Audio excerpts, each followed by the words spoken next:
순방을 마치고 돌아오긴 했는데 3개국을 돌았는데 유일하게 성과라고 내놓은 게 우즈벡 고속철 수주라라고 사기를 쳤어요.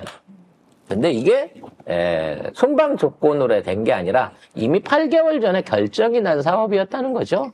네, 대통령실이 현대 로템의 우즈베키스탄 고속철 차량 수주를 윤석열의 국빈 방문 핵심 성과로 내세웠지만 이건 이미 8개월 전에 이루어진 겁니다.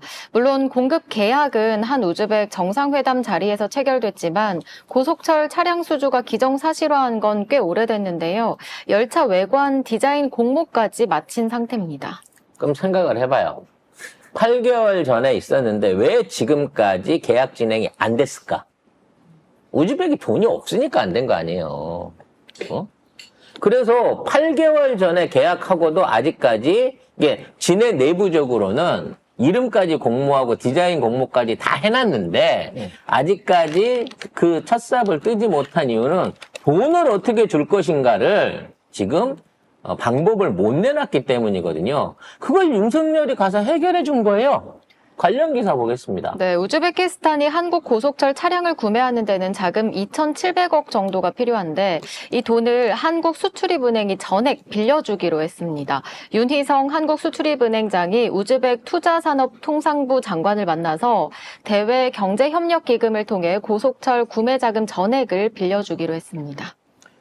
전액을 빌려준다는 것도 우습지만 이 대출 조건이 정말 대단합니다. 이자는 연리 0.1% 이하예요. 와. 연리야. 원리도 아니고 1년에 0.1% 이하의 이자율인데 10년간 이자만 내고 원금 지불 유예가 있어요. 그 이후에 35년 동안 이걸 나눠서 갖게 돼 있습니다. 그때도 야. 만약에 효율이 안 좋아가지고 자기네가 못 갚겠다 그러면 그때는 뭐라고 하겠어? 야, 배째 못 갚겠으니까 니들이 들어와서 그냥 관리해가지고 거기서 니들이 이득 가져가든지 라는 식으로 할 가능성이 그럼 있다는 차라리 우리가 갖고, 우리가 운영해가지고 열차 그 표 팔아갖고라도 찾아올게. 그래도 되는데, 이거를 사실상 공짜로 주는 거야. 0.1%면요, 이제 35년, 한 게, 10년 후부터 35년 동안 나눠받으면요, 인플레이션 감안하면 나는, 사실상 이거 공짜로 준 그냥 거나 그쵸. 마찬가지라고 생각합니다. 그냥 공짜죠. 안 받을 생각하고. 0.1%?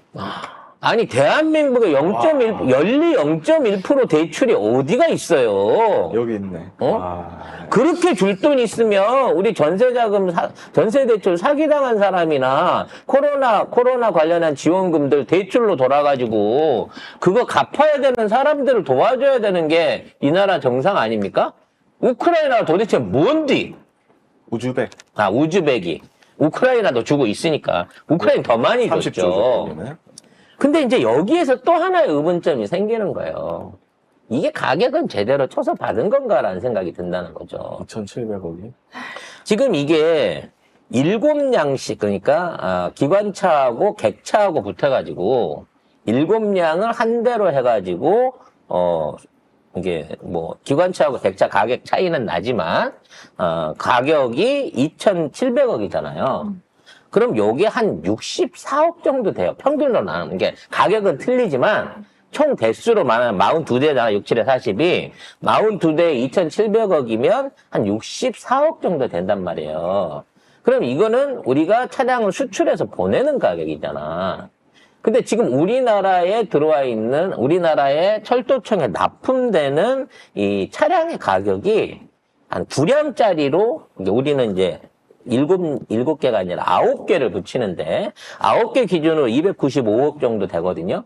그럼 요걸 쪼개 나눠 놓으면 어떻게 되냐면 65억으로 딱 떨어지는 거야. 국내에 있는 가격 그대로 제품을 보내주는 거란 말이지. 그러면요, 이게 단순하게 열차만 보내는 거 아니거든요. 나중에 수립, 유지, 보수나 그와 관련된 신호기라든지 이런 여러 가지 서비스들이 따라 들어가야 되기 때문에 만일 그 서비스 비용까지 이 금액 안에 합쳐져 있다 그러면 엄청나게 싸게 주는 거예요, 이게. 우리는 그냥 다 갖춰진 기존에 KTX가 있잖아. 노선이 있잖아. 거기에다 추가로 얹어주는데 대당 65억 정도를 받아요, 평균적으로. 근데 거기는 한 번도 우리 열차를 써본 적이 없는 데고 우리 신호기를 모르고 시스템이 없는 데잖아. 당연히 정비 인력도 없고 부속도 없고. 만일 이 가격에 줬다고 하면 이거 거의 50% 할인 가격이에요, 이렇게 주면. 뭐 다른 기사를 보니까 고속철 7량 1편성 총 42량을 공급하고 경정비 2년, 그 다음에 중정비 9개월의 유지 보수 서비스를 제공한다. 가 있습니다. 제일 중요한 건 그 정비는 고장 났을 때 고쳐주는 거잖아요. 더 중요한 게 신호 체계를 비롯한 운영 체계를 해줘야 되는 거예요. 얘네들이 저 철도를 지들이 깔았잖아. 저 철도 위에 최초로 240km 정도로 달릴 수 있는 고속철을 얹은 거잖아. 그럼 그걸 운영해야 되는 시스템, 그 다음에 각 역마다 그 신호를 잡아줘야 될 거 아니야.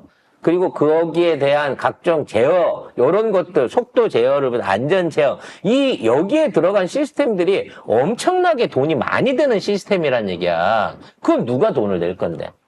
내가 보기엔 거기에 대한 지원 비용을 따로 들어가야 돼요. 우리나라 같으면 돼. 기존에 있는 노선에 똑같은 시스템에 열차 하나만 딱 얹으면 되니까 얘네들은 신기로 이 시스템을 구축해줘야 되는데 이 가격에 만일 보냈다?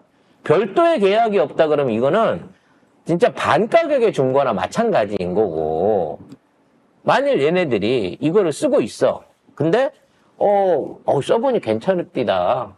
그냥 우즈벡이 얼마나 큰 나라인데, 쉽게 말하면 여섯 호 갖고 될게요. 7량짜리 6개 갖고 어디 누구 코에나 붙이겠어?